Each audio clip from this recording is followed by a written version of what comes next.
2000 का note circulation से हुआ बाहर, लगा दिया अखिलेश यादव को फोन।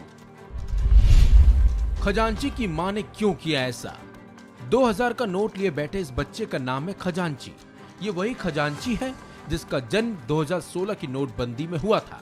लेकिन एक बार फिर जब नोटबंदी हुई है, यानी कि 2000 के नोट को बैन कर दिया गया है, तो ये बच्चा एक बार फिर चर्चा में आ गया है, यानी कि खजांची चर्चा में एक बार फिर आया है। दरअसल जैसे ही भारतीय रिजर्व बैंक ने शुक्रवार की शाम 2000 रुपए के नोट को बंद करने का ऐलान किया, तो इस ऐलान के बाद नेताओं के साथ साथ आम लोगों की अलग अलग प्रतिक्रियाएं भी आने लगी। इसी बीच नोटबंदी के दौरान पैदा हुए इस बच्चे की मां, यानी कि खजांची की मां ने भी अपना सुझाव दे डाला।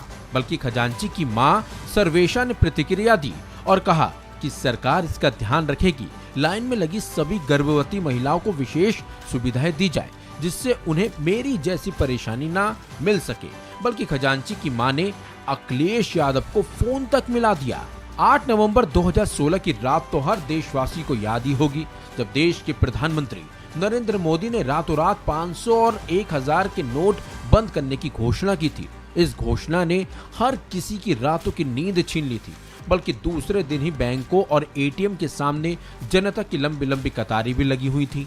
तो वहीं बीते शुक्रवार यानी कि 19 मई को आरबीआई ने 2000 के नोटों को चलन से वापस लेने की घोषणा कर दी, जिसके बाद एक बार फिर लोगों की टेंशन बढ़ गई।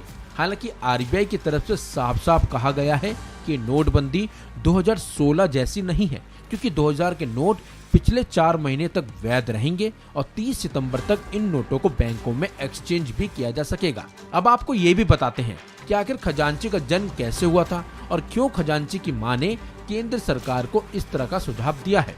दरअसल जब 500 और 1000 के नोटों की नोटबंदी हुई थी, तो उसी दौरान यूपी में कई घटनाएं भी हुई थी। इसी बीच कानपुर देहात के झिंझक गांव में 2 दिसंबर 2016 को खजांची के जन्म से पहले उसकी मां बैंक की लाइन में पैसे लेने के लिए घंटों खड़ी थी। वहीं अचानक उसके पेट में दर्द हुआ और उसने वहीं पर बच्चे को जन्म दे दिया था।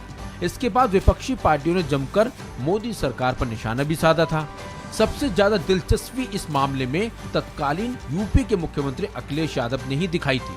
बल्कि केंद्र की मोदी सरकार को नोटबंदी के बहाने अखिलेश यादव ने जमकर घेरा भी था। यहाँ तक कि अखिलेश यादव ने पीड़ित परिवार से संपर्क किया था और आर्थिक मदद करते हुए इस बच्चे का नाम अखिलेश यादव ने ही खजांची रख दिया था।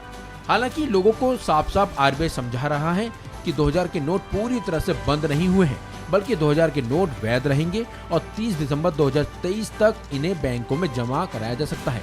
लोग 2000 के नोट अपने बैंक खाते में भी जमा कर सकते हैं या किसी भी बैंक की शाखा में जाकर अपने नोट बदल सकते हैं।